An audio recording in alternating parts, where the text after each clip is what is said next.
Welcome to A Date with Darkness podcast, where I will be discussing the impact of hurtful and abusive relationships and how to overcome them so that you can move through your pain and get to the kind of healthy relationships you want, need, and deserve. I'm Dr. Natalie Jones. I'm a licensed psychotherapist based in California.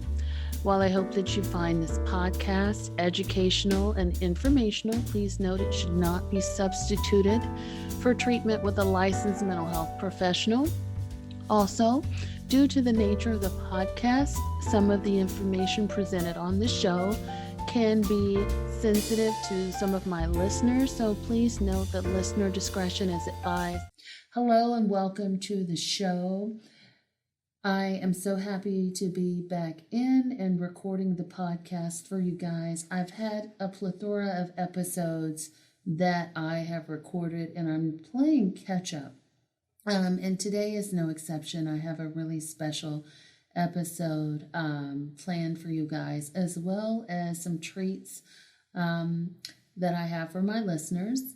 So one of the newer things that I'm working on is that I have, and I'll go ahead and start with the announcements first, is that I've started a YouTube channel, and on the YouTube channel for the podcast, it is the videos of the podcast. So you can actually see the guest of the show on YouTube. And so the link will be in the show notes. I've already released a special episode for you on A Date with Darkness podcast YouTube channel. And it's actually one that I have not released on the podcast yet. So it is not even on iTunes. So that's a special treat for you guys, that you guys get it ahead of time on YouTube with Dr. Lassiter. That is a special episode. And so I'm doing the YouTube channel for that and also for my practice. So be on the lookout for some of those wonderful things coming up, and just so you're in the know and get to watch things grow and learn with me as we go along.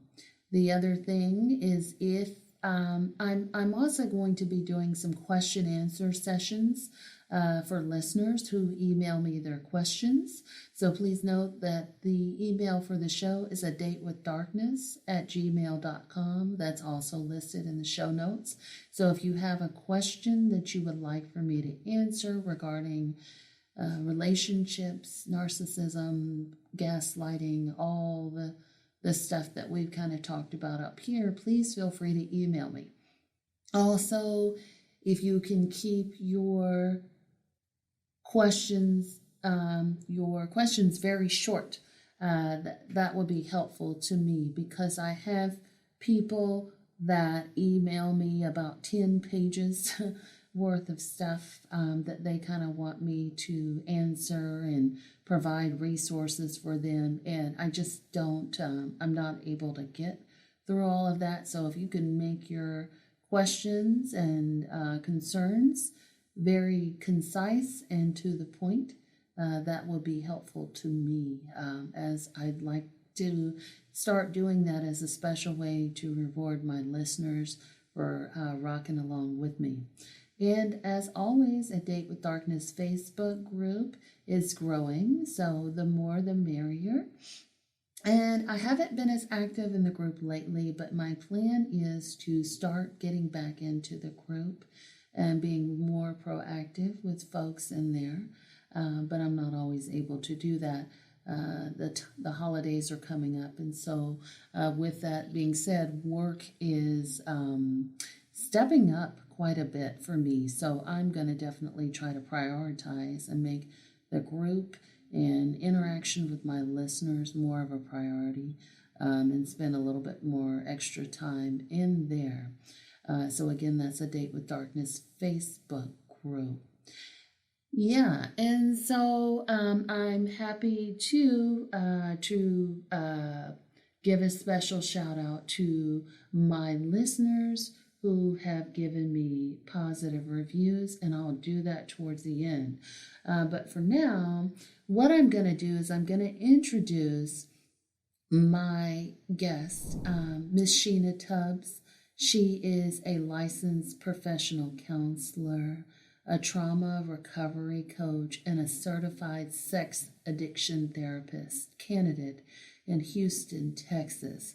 She specializes in treating women with intimacy disorders, trauma, and sexually compulsive behaviors or addictions.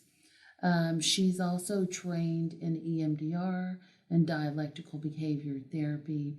She also hosts a podcast called The Love Junkie, in which she focuses on healing and recovering from codependency, love addiction, sexual addictions. And she has an organization in which she calls Black Girls Heal. So a lot of her work and my work overlap. So she's kind enough to come on the show today and talk about love addictions for us, which I think you guys are going to love this show, and it's very informative. So here we go. Hi, Shena. Thank you so much for being on the show. Thank you so much for having me. I'm so happy that you could be on the show today, and I'm glad that we're going to rock on despite me being sick. So thank you so much again for coming on. Oh, it's my pleasure, and I hope you feel better. Thank you so much. So Shena, tell us a little bit about you and what you do and your passions.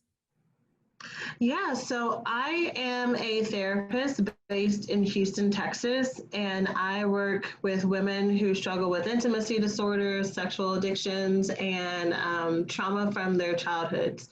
And my passion is to help women because these are all things that I experienced in my past, things that I found there wasn't a lot of resources for. And so I've just dedicated myself to helping women get to the other side because I remembered what it was like to have lots of questions and not have answers. And I just really want to help women break free. Great, that's awesome. And for people out there who don't know, what is an intimacy disorder? So an intimacy disorder is any type of barrier that someone might have perpetually that stops them from connecting with others and with themselves. So it stops them from being vulnerable. So whether or not it's presenting a false sense of yourself and trying to be who you think the other person wants you to be, and that's what you lead with, or if it's you minimizing who you are and becoming needless and wantless, because you think that's what they want you to be, or it's being in a relationship with someone who is trying to be there and trying to be emotionally available, and you put up walls, you get busy, you make excuses, you criticize them. Anything that connects you from actually being intimate with your own self-identity and loving you, and also learning how to love others. Wow, that's fantastic. And I know a lot of people out there listening to the show can certainly identify with that. And I've never heard it framed as an intimacy disorder. So that's very interesting. I hear it referred to as like codependent, commitment phobia, or just some other kind of stuff. But it's really nice to hear it framed as like an intimacy disorder. And to hear how all of your specialties are kind of interwoven within that, if that makes sense. Yeah. All right. And so I brought you on today to talk about love addiction. Can you tell people what love addiction is? Yeah, so love addiction is the persistent obsession or I guess overindulgent of trying to get in a relationship for the promise of love. And so you do it at the detriment of yourself. You might do it to the detriment of the other person, but there is an inability to make healthy decisions, to have boundaries. Usually when you're struggling with love addiction, is not that you are addicted to a healthy kind of love. You're usually addicted to being with partners who are either not emotionally appropriate for you or emotionally available, might be fixer-uppers, might be wanting them to rescue you. And so it's really all about fantasy. And again, it's not about a true intimacy and connection, because it's based on something that's kind of damaged from the start. Okay, and so can you paint me a picture of what a person, like, just an ideal or random person who has love addiction, what do they look like? How are they moving in their relationships? What are they doing? Yeah, so I think one of the reasons why I talk about treating intimacy disorders as a catch-all phrase is because it usually grabs people's attention. And then when I share the example I'm going to share with you, people are like, oh, yeah, either that's me or I know somebody. But a person who's struggling with love addiction will find themselves being in negative relationship after negative relationship. So either they find that they will get with someone and they are the perfect person, they are their knight in shining armor or princess in shining armor, depending on their sexual orientation. And it'll start off with the honeymoon, but it will soon decompose and it will soon become destructive. Me as a love addict, I would be attracted to people who are not responsive, who might have outside relationships, who might be workaholics, who might have their own addictions that they struggle with. And I find myself trying to fix them or trying to fix me to be enough for them. And kind of like, I know that your specialty is narcissist, but it doesn't always have to be a narcissist. It can just be someone who's a love avoidant. That person is kind of moving the goalposts. So I'm working towards a relationship, and then he or she is still not moving closer to me. And then once I start to move away, then he or she moves closer, and we're constantly in this pursuer, distancer pattern. And so I can be a love addict that way, or I can be the other person in that extreme. So I'm constantly meeting people, and there's always something wrong with the relationship where it doesn't is not successful. And oftentimes what I find is that it relates back to our childhood. So it's just we're recreating our own childhood trauma. So if we have an emotionally distant father and mother, we're more attracted to a man or woman who's emotionally distant with the subconscious need that if they love me back, then I will finally be good enough. Wow. You mentioned also too a person that's love avoidant. Can you share what that is for my listeners who may not know? Yeah, so some people may be familiar with the term attachment and how we tend to attach to people, whether we're anxious or whether or not we're avoidant. And so people who are avoidant typically go through the world feeling, being very independent, feeling as if they don't really need other people, or at least they say that out loud, but underneath they really want love. When they actually get in relationships, they tend to feel very overwhelmed. They feel like partners may be clingy. Even if a partner is a great fit for them, they might become really critical. And these are all in efforts to push the person away, to push away the intensity, because love for them feels like it's too much. They're really afraid of losing themselves. But it's typically because they grew up in atmospheres where they weren't allowed to have their own identity. They weren't allowed to express themselves. And so now I refuse to let anyone take me or take my voice. And it shows up in relationships by sabotaging it. Wow. So it's kind of like they're doing this fine dance together, and both of them are kind of recreating what the familiar script of their life story or what has happened in their past. You also mentioned too that it's a lot of the framework for how people move in their relationships when they're a love addict or love avoidant is from their childhood. Absolutely. There's a phrase that I really like that says, my wound matches your bite. And so like people who have these childhoods, they kind of find each other in a crowd and they kind of recreate this perfect mesh of, unavoidant person towards a person who wants too much, and just get stuck there. Okay. Yeah. I mean, it's like there's almost like, the comfort in the dysfunction, meaning that, there's comfort in things that you know or that you've seen or that you've been familiar with. Can you talk a little bit about maybe what some of their childhood, what the childhood looks like for the love addict versus the love avoidant?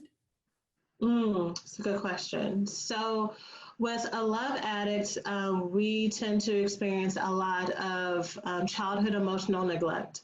And that's whether or not there's physical or sexual abuse or not. And what that looks like is if I ask for something or if I need something, then the parent is non-responsive or might dismiss the need altogether or make fun of us for having the need. And so in a family that people might consider on the outside really healthy, it might look like a mom or dad who comes to football games and, they're present physically. But when the child is feeling sad or feeling hurt, they'll say, well, suck it up, or they don't even acknowledge it because they're so busy working the rest of the time, right? So the child learns how to parent and to self-soothe him or herself. And so they grow up as adults learning how to not ask for what they need, to not ask for what they want.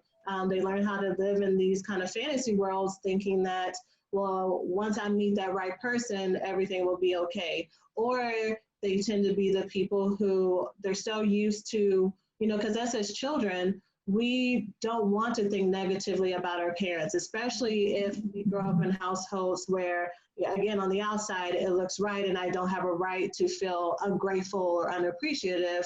And so because of that, we're used to denying the actual weaknesses of the parents, and we're used to kind of putting like a fancy like cloud or bubble over it.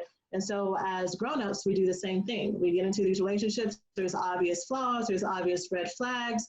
And because I've been doing that my whole life so that I don't feel bad for betraying my parents for thinking something negatively about them, I do the same in romantic relationships.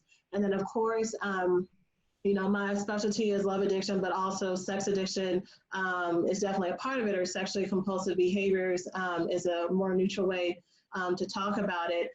It might look like I'm trying to use sex to get love. And the way that that shows up in childhood is, of course, any of us who may have been sexually abused and feeling kind of that sense of worthlessness with our bodies and feeling shame about that, or learning growing up that sex equals love, right? And so whenever I'm powerful, whenever I have this image, then it's easier for me to get in a relationship. And so I just kind of recreate that pattern. Wow. Wow. And what about the childhood, the love avoidant? Yeah, love avoidant is definitely a household where there is more abuse. And again, it could be physical, it could be sexual, but definitely emotional and verbal. So I see a lot emotionally intrusive parents. It is very common for these parents to be narcissists, but not always. And so a parent who doesn't let you have a voice, who might cut you down, who might want you to take care of them versus they take care of themselves, where you're heavily parentified. And so you learn as a young child that to be intimate with someone means that you have to lose yourself and that other people are more important than you. And while some people might be in that atmosphere and just kind of acquiesce and become needless and wantless, those of us who are avoidants, we learn to survive and we learn how to push against that by becoming the type who don't need that kind of affection and love from the parents. And so if that's what love is, and I don't want it, and I'm going to do it myself. And so welcome to adults who continue to do it all ourselves.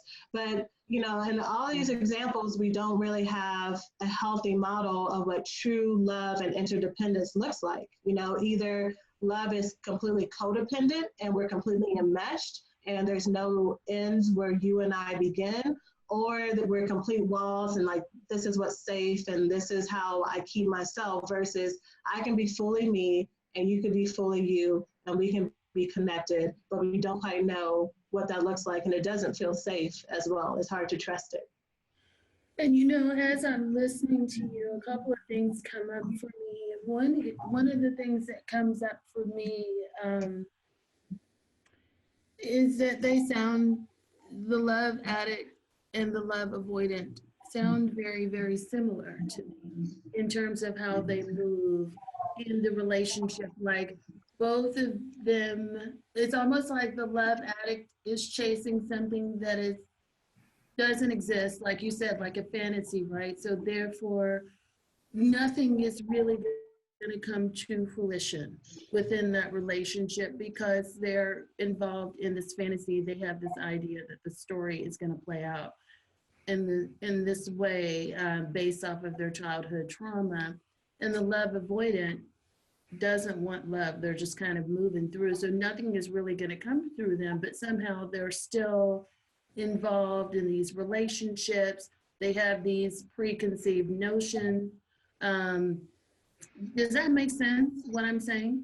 Yeah, absolutely. In fact, that's probably one of the number one or one of the top questions that I get all the time is, can I be a love addict and a love avoidant? And the answer is yes. They're two sides of the same coin. And so it might be that my natural predisposition is to be more of a love addict, but if I get a relationship with someone who is maybe healthy or tries to get close to me, my avoidance is going to kick up because again, I don't know what real love, real intimacy looks like because it's an attachment disorder.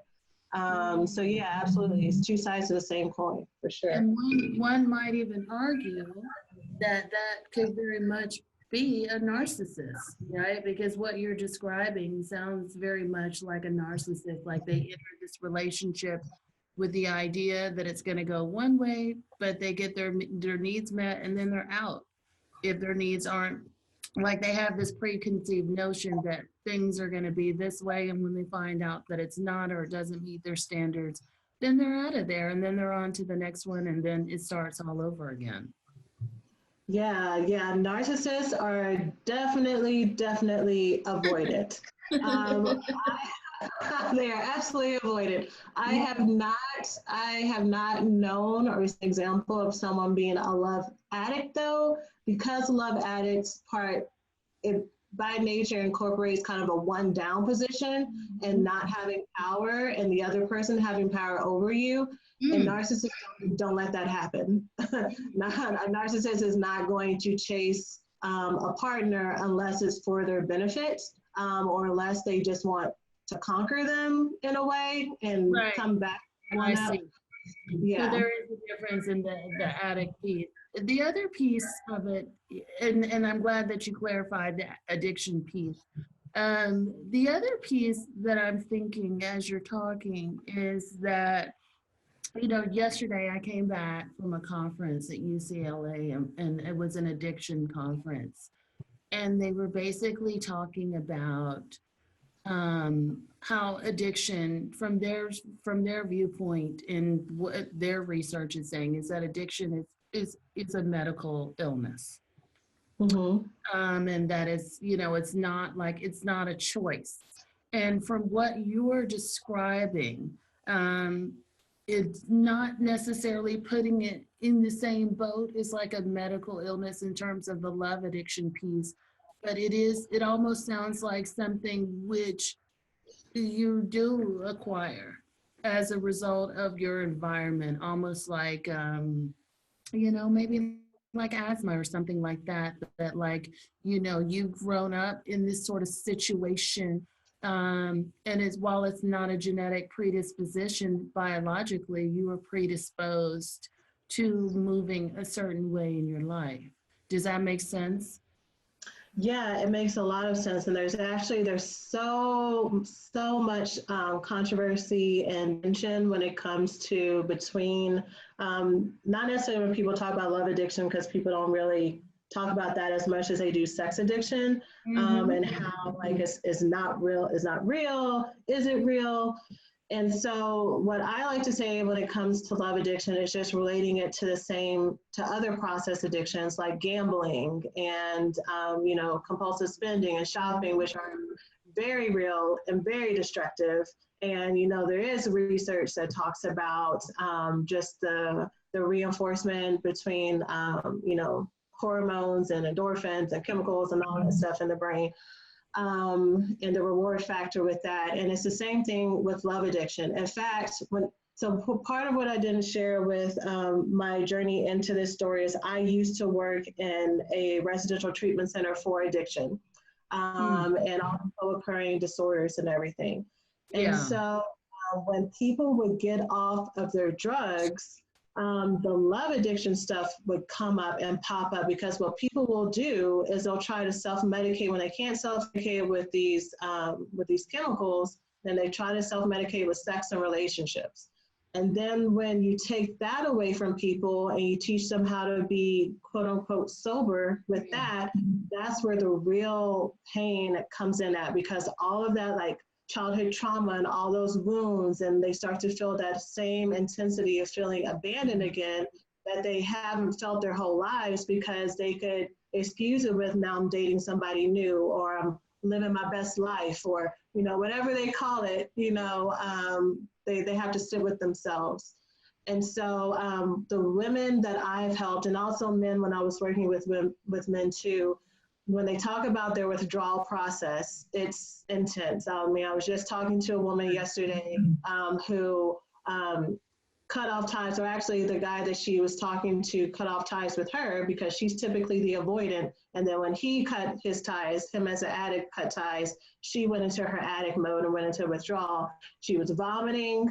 She was having migraines. She couldn't function, couldn't get out of bed. And the thing about love addiction also that I didn't share is the breakups for a love addict are so much worse than anybody else's breakups. And so it was really hard, because breakups are universal. And so when you talk to your friends and family members and you say how hard of a time you're having and how you're obsessing about it, they're like, girl, just get over it. Because the relationship means something more to you as an addiction than it does to someone else who it was a heartbreak, but they have the internal compass and skills and resources to move on where you don't.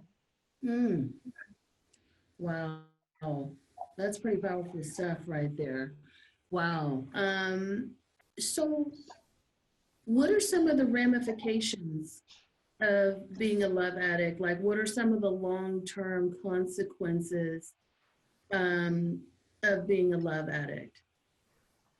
Yeah, so I think this is where it's really hard, because I think unlike the other process addictions like gambling and some of the other things, you can still be a fully, quote unquote, fully functioning person. You can have a career, you can have a job, you can have a family, and still do all these things. But one of the main consequences is that you're constantly in relationships with men or women who are abusive to you or neglectful to you, causing depression, causing anxiety, causing it just reinforces that sense of worthlessness and feeling not good enough, which by effect, that does affect other relationships in your life, where you struggle to feel worthy.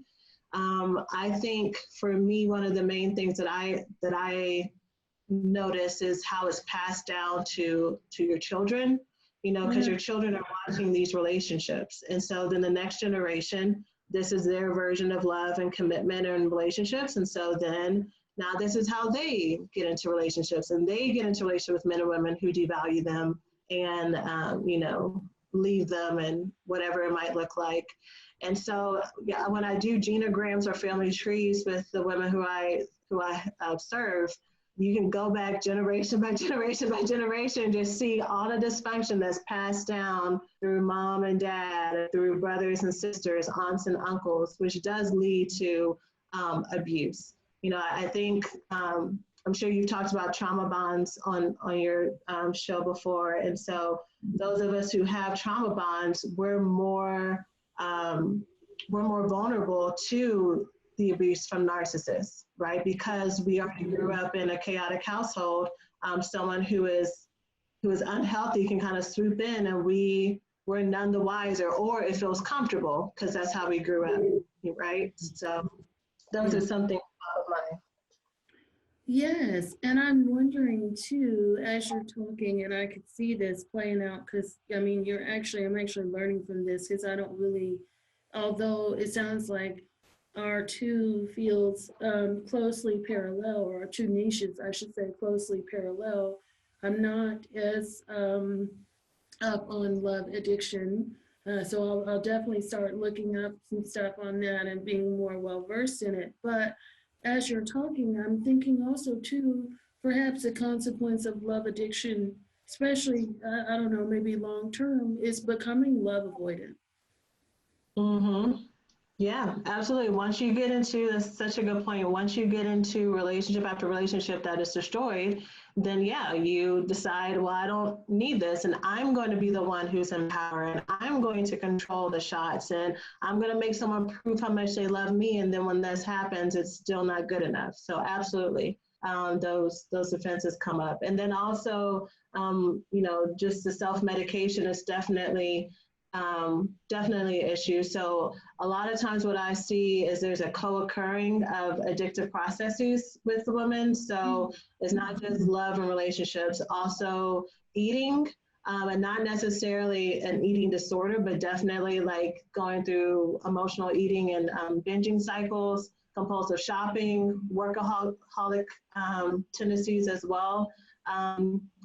So these are some of the things that I see for sure. And then alcohol and drugs is definitely a part of it. Yeah. Okay. Wow. Yeah, this is probably a lot of people are going to be like, oh my God, that's me. I can already see how people will jump on this. Um, so, with then love addiction, how do you treat it? Is it uh, the same? And by the same, I'm using that term loosely. Is it the same as treating a regular addiction, like what you were talking about, a gambling or a drug or even sex addiction, in terms of, having these support groups and, things like that? Is this the same as treating that? Is there a lot more difficulty in treating love addiction? Can you talk about that? Yeah, so there are definitely 12-step meetings for those whom identify as a love addict or a sex and love addict that people can check out. So in that respect, yes, I mean, it's definitely the same as far as getting sober, and staying away from these addictive cycles and staying away from men or women that are harmful to you, that there's red flags. As far as getting to what, but it is different than the other ones because with them it's a complete abstinence, right? Like we don't gamble anymore, and we don't drink alcohol anymore, we don't do cocaine anymore. But with love and sex, these are absolutely things that need to be part of your life. So to go into a restriction to say, well, I'm not going to do this at all is unhealthy, and it is extreme. And so there has to be a reintegration in a healthy way. And to do that, you have to do trauma work. That is the cure for love addiction, is to look at, where does this come from? Why is it that in a room of 100 different people, I'm going to pick the person who is just like my dad? Like, what is that magnet inside of me that is looking for that solution in getting love from this person? And how do I learn how to give that to myself? How do I get to those core negative beliefs? How do I get honest with myself too? Because again, when I'm an avoidant, I can be very unaware, and I have all these really fancy ways that I've made myself feel good enough. The women I work with, all of my avoidants are highly successful women. They have great careers, and that's where they find their value. And so how do I not use that to fill that hole on the inside? So it's trauma work. And then after that, it is, for the way that I do it and the way that 12-step programs do it, is doing something called a dating plan. And it's learning how to slow down your dating. So one really important part that I also missed is that with a love addict and a love avoidant, they get into relationships really quickly. They fall in love so quick, love at first sight, you know? So we're moving in, we're talking about marriage, you're the one, you're better than anybody else. And so they don't really know how to build friendships and to see the person with clear eyes. So dating plans, slow it down. You learn how to manage the anxiety when that person doesn't text you back immediately and you don't think, well, then they don't really like me anymore. You learn what it's like to have other relationships outside of your romantic partnership, because that's the other thing. People forsake all of who they are and all their hobbies to spend time with this person. And we really slow it down. And then what happens too, Natalie, is the avoidant part pops up. So once all that is taken care of, they run out of excuses. Now they start to criticize the partner, and now they have difficulty trusting them and opening up. And so we learn how to settle your nervous system down, because we store trauma in our nervous system, to learn how to tolerate being there and being present without having to run. So it really is a long process. But the thing about love addiction, and any woman who, or any clinician who works with women who struggle with this will tell you, the retention rate is really low, because what happens is that women will come in, they'll get some healing, they'll get some freedom, and then they think they have it all together, and they leave, and then they don't, and then they come back. Because we're highly functioning people, and we can cycle through like, okay, I'm not dating negative people anymore. And so I go out, but I'm eating more, and I'm drinking a little bit more, and I'm spending a little bit more. And then that doesn't do what it's supposed to do. And then I'm back in a negative relationship, and then they come back. Wow. Wow. Yeah, sounds very similar to a lot of my clientele that I work with, in that they feel like they've got it under control because they're functioning in other areas. Shena, do you recommend any abstinence at all from relationships or sex for a specific period of time, especially when someone is clearly just identified that they're a love addict and they're moving in this way? I mean, is that something that you recommend? Absolutely, yes. Yes, so many people. So, and this is how you can tell if you might have an addiction or addictive tendencies. Is my recommended period is 90 days, to take 90 days off from dating, from relationships. That also includes any of the flirtation, because a lot of times people get highs. Get highs not often necessarily being with someone, but like walking to a Starbucks and flirting with the barista, or going out in clubs and having that intrigue that way. So it's really like an abstinent period where it's just you, yourself, and just getting to know you. So 90 days for sure. And then after that, just kind of seeing where people are. I know most of the clinicians who are in my field, they say 9 to 12 months with no dating at all, to take a year off from dating and just see what happens. And then, a lot of fear comes up for people, because they're like, well, what if I meet that right person this year, right? But you trying to like leave your life open for this person has not helped before. And also chances are, if you do this while you're not ready, you're just going to find the same person, different name, right? And so it's trusting that after this year, you'll be better able to be equipped to be in this relationship, and that you can't lose, for anyone who's religious listening, you can't lose what God has for you. Whatever is for you is for you. There's nothing that will take that away. And so they will be there 12 months from now, because you'll be ready. Yes. Wow. So for the person who's listening to this show and they're really, what you're saying is really resonating with them. They're thinking, okay, she's describing me to a T. What should they do? What should be their first step if they're looking for, if they're looking to get help, if they're looking to get clarity on whether this really is me, or is this just a lot of overlap, or what should they do? I would say the first thing is to utilize Google actually, and Google Love Addiction and Google other stories so that you can see more of yourself to get more. Because what it does is it not only gives you hope that there's a label, there's a cure, there's a way out of it. It also breaks that fantasy because we all think that we're the only ones. We all might be able to see these problems and say, well, but this guy or this girl is different because of X, Y, and Z. And I get what you're saying, but I don't really need to take a break because of insert excuse here. But when you see your story played out over and over and over by women all over the world, you have to, it helps ground yourself, and it helps you get serious that that a change needs to happen. So I would say research.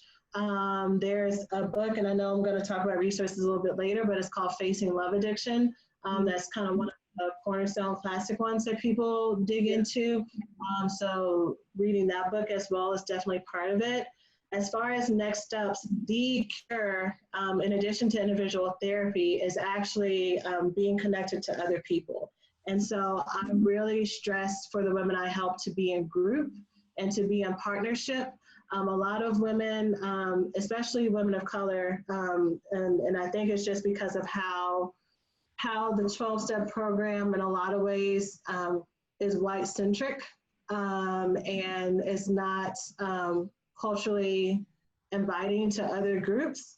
And so a lot of my clients who are women of color, even though there's 12-step meetings, they'll go to these meetings, kind of relate to the story and not want to stay because they don't feel like they belong.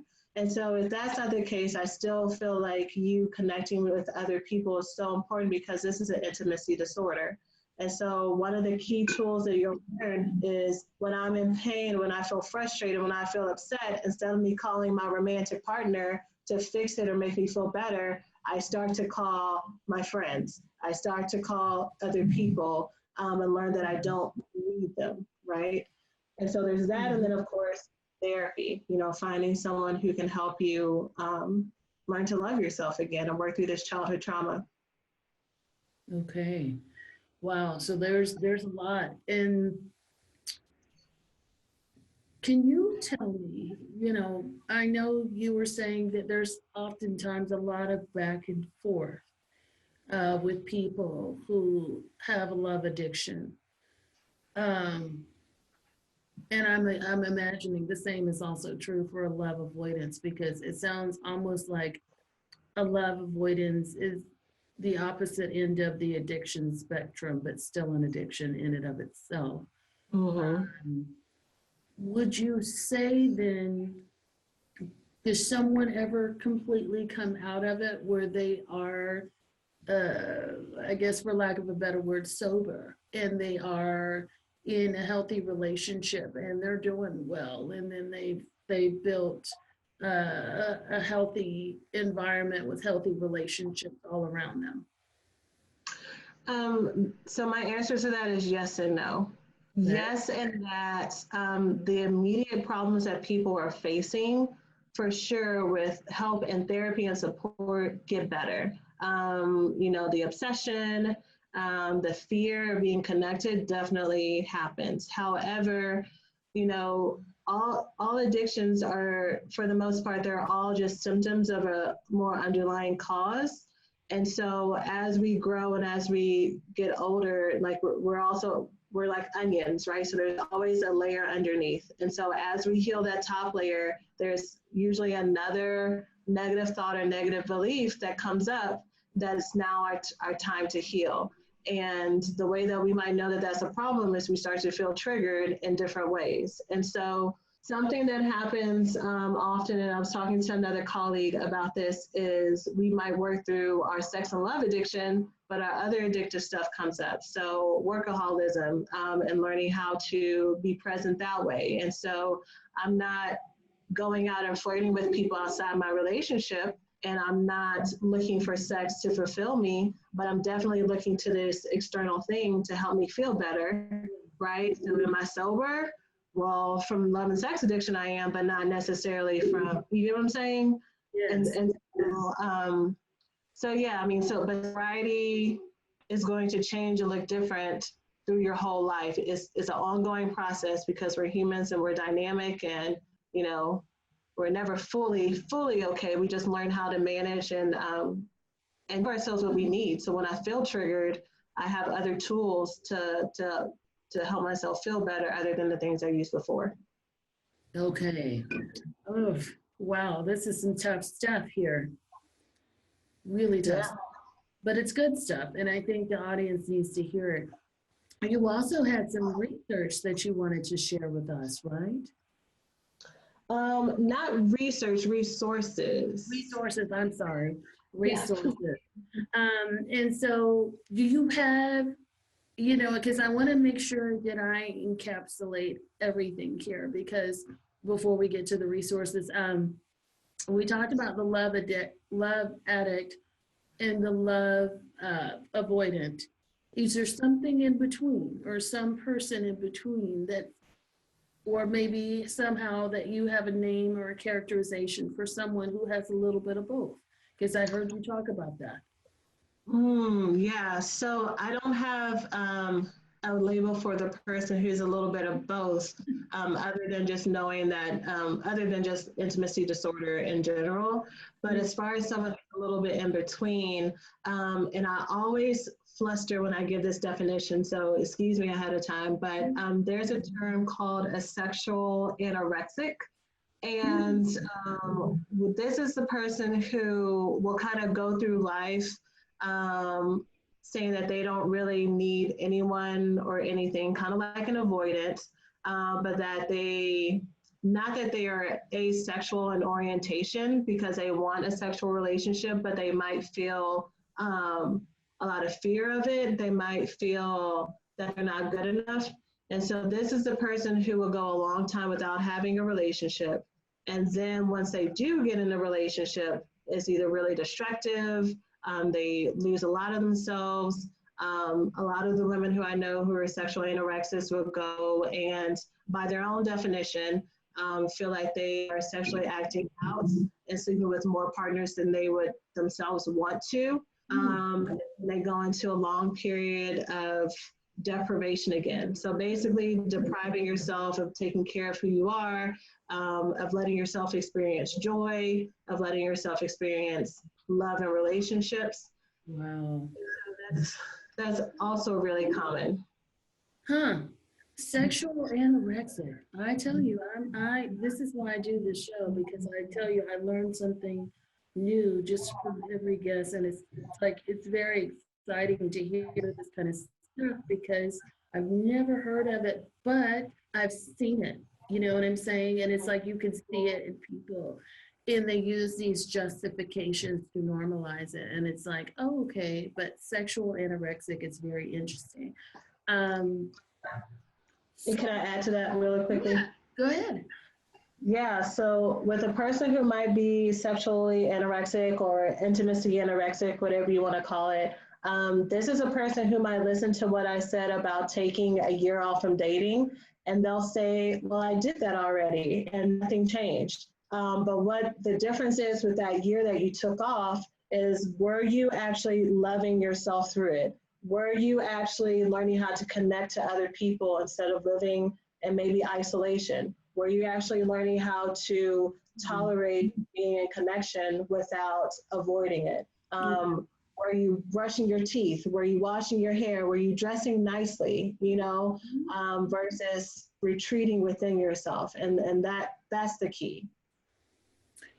You know, before we move forward, can you talk a little bit about what loving yourself means and how people can do it? Because I feel like it's very simple to say that, but then with folks like the ones you're talking about here with these extensive childhood trauma going on, I think they will have a hard time, one, defining love, as I've known people to do when they come into my practice.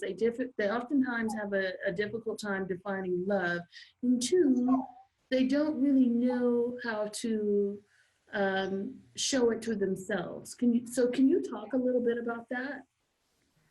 Yeah, so I'm teaching a trauma course right now, and we're talking about this right now. And one of the things that I'm really emphasizing is self-love is knowing that you are worthy and valuable with who you are, where you are right now. And so often what happens is when people talk about loving yourself, they go into two extremes. Either one extreme is, of course, the one down, well, I'm not good enough because of this, and I'm ugly, or I'm not smart enough, and like all that, and like needing people to like praise you, bring you out of that is one extreme.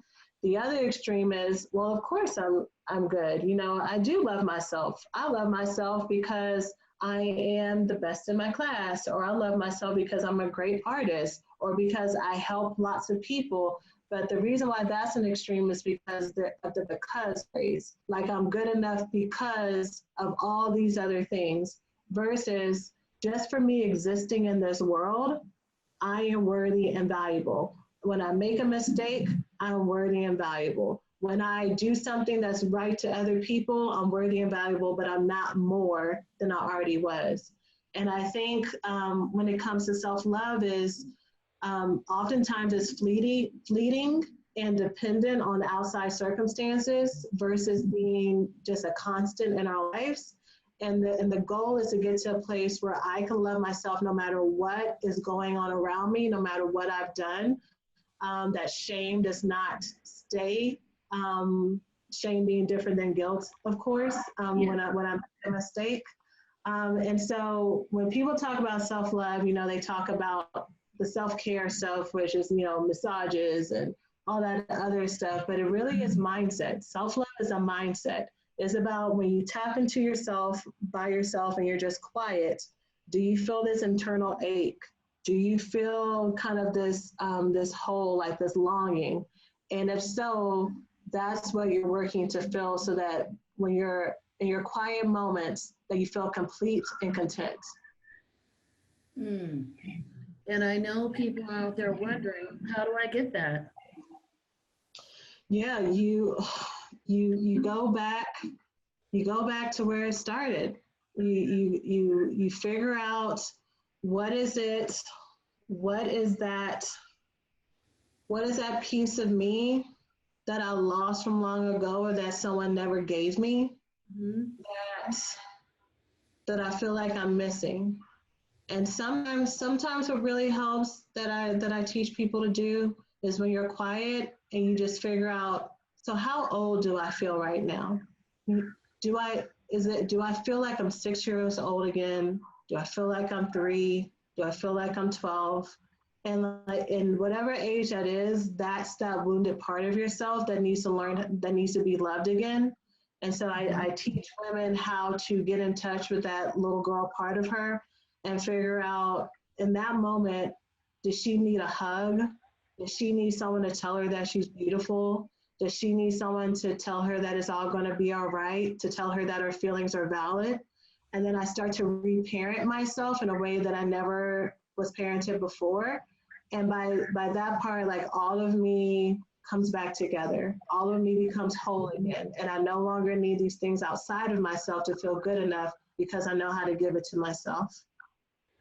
It's definitely a mindset shift. And it's definitely something that, people have to, it sounds like it's something that people really have to work at.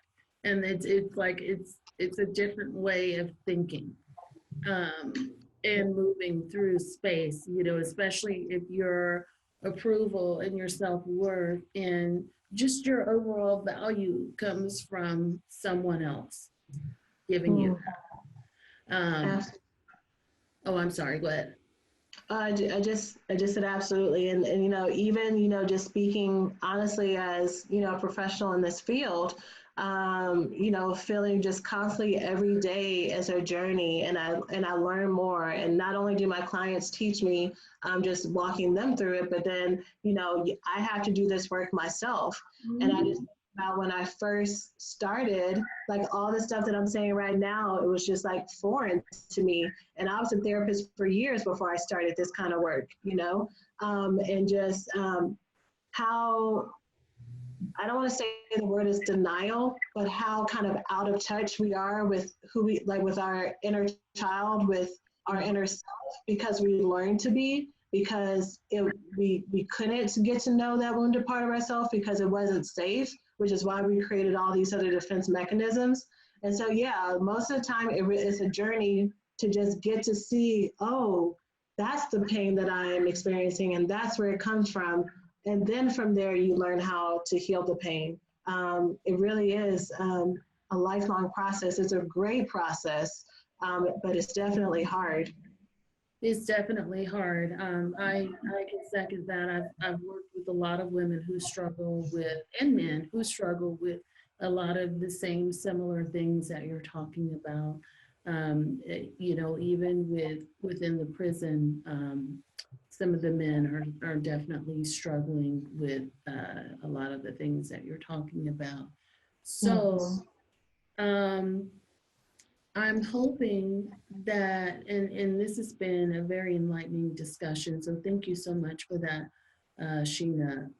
I'm hoping that you can give me some resources, and I don't know if you're able to do it on the 3 types of folks that we talked about. I know I asked you for some on love addiction, but I don't, maybe you can give us some on intimacy disorders, or love addiction versus love avoidant versus the sexual anorexic. Are you able to give resources on all of those things for my folks listening?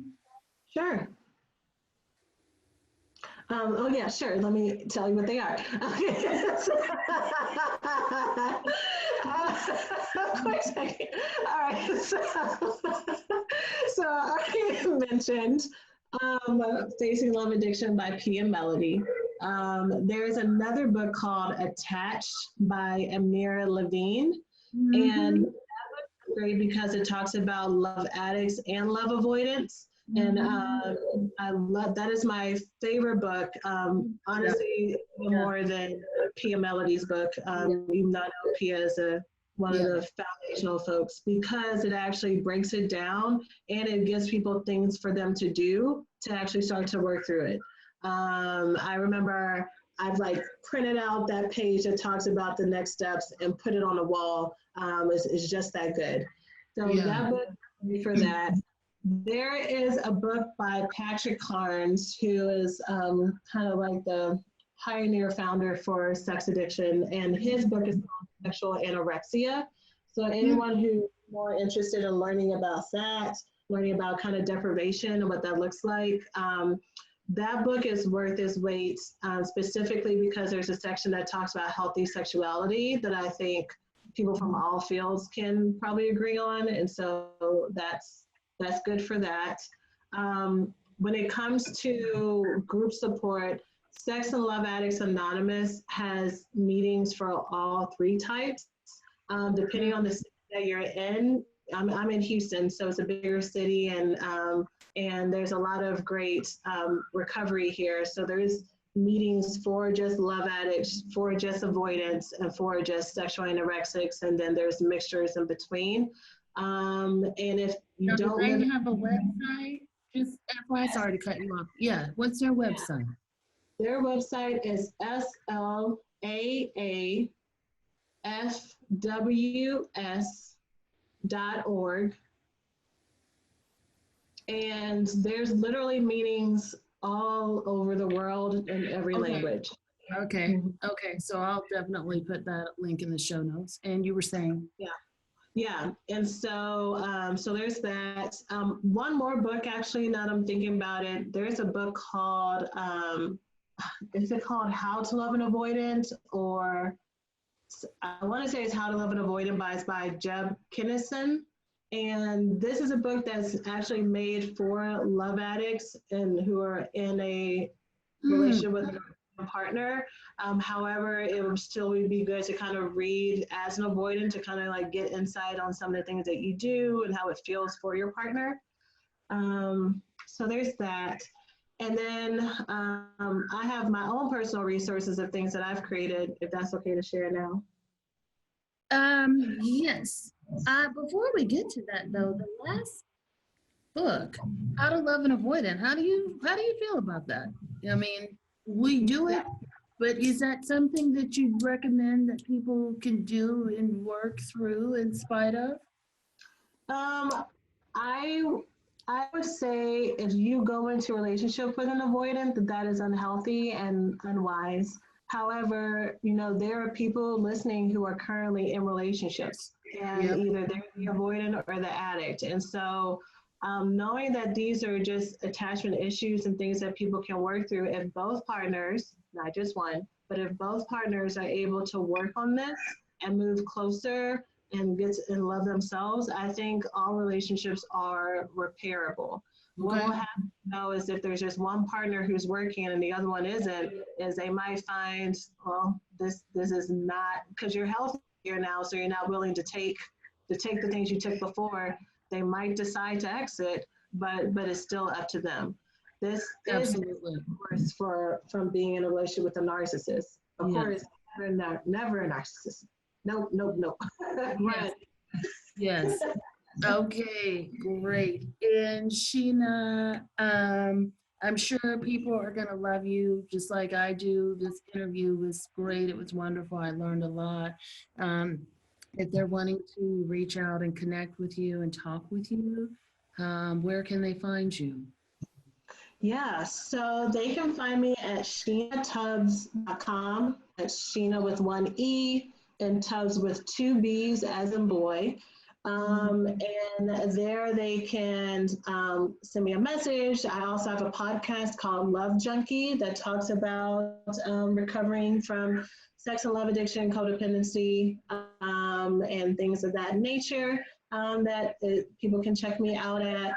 As far as resources, so I have tried to determine something because I know people have a hard time finding therapists who know about this, Mhm.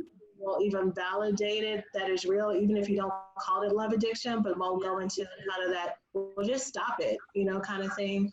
So I have created a framework to help women work through love addiction. And so the first stage is something called the 90-day cure, which is based on my 90-day, abstinence period that I recommend to help you learn why it is that you're attracted to certain type of partners, gives you homework, gives you things to work on. And people can find that by going to shenatubbs.com/90-day cure.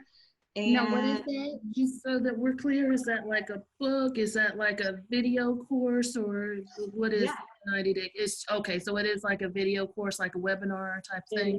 yes, ma'am. It is a Okay. video course with, I believe, 10 modules Mm, that literally walks people through this process. okay. And then it's, like I said, it's the phase one, and then there's a phase two, and there's a phase three, and then there's like the foundational like self-love um, course. But for people just wanting to get started, I would suggest the 90-day cure. Okay. Mm, yeah. Anything else you've got going on, or or you've got any sort of events or anything else going on that people need to know about or should know about?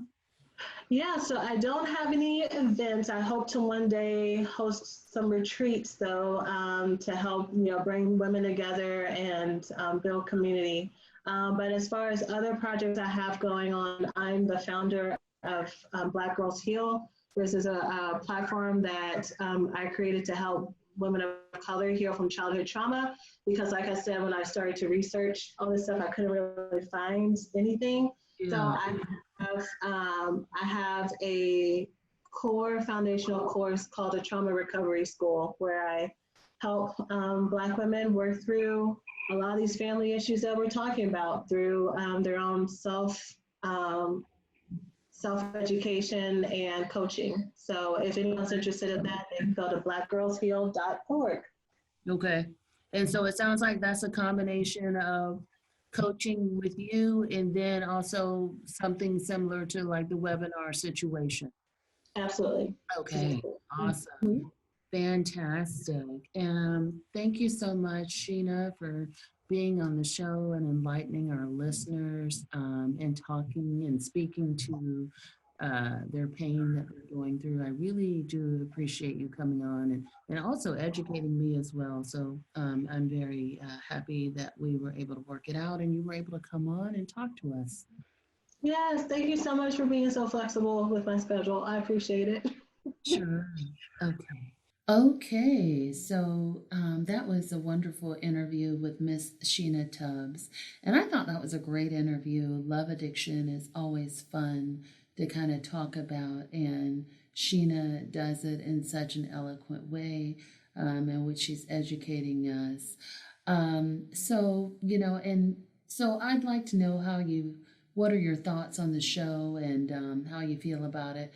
And I'd like to say, please do keep those reviews and kind comments coming, both on the podcast page in your podcast directory, whether it be iTunes, Stitcher, what have you. That's awesome. I love the reviews. And special shout out to my last reviewer, Miss Q Gibson 2 on this is Podcast Addict. This is great content, very informative. Really enjoy these podcasts, very insightful. Pull out a pen and pad and take notes. I've also gotten some reviews on Facebook. From Miss Coleman, a date with darkness will give you clarity in a time of fog. It will open your mind and allow you to discover things about yourself that could help you for a lifetime. Her work is pure quality, and you'll be glad you found her. For Miss Berg, a friend told me about this podcast. It's insightful, wonderful, and has taught me a lot about how a narcissist's mind really works. It's comforting to know that there's others out there that have experienced a narcissistic partner, and it feels like this is a safe, healing forum to share and listen to others in order to grow and heal. I look forward to more episodes, and thank you so much for the work you do. For Miss Owens, very balanced and a thoughtful presentation regarding the varieties of relationship abuse, including with narcissists, addicts, and of all kinds and other relationship dynamics. Thank you so much for those wonderful reviews. I love them and I see them. Keep them coming. They really make my day. And I'm going to try to find out how to access iTunes so I can give shout outs to people up there. So, as always, take care of yourselves, be well, and I'll talk with you soon. And until next time, bye-bye.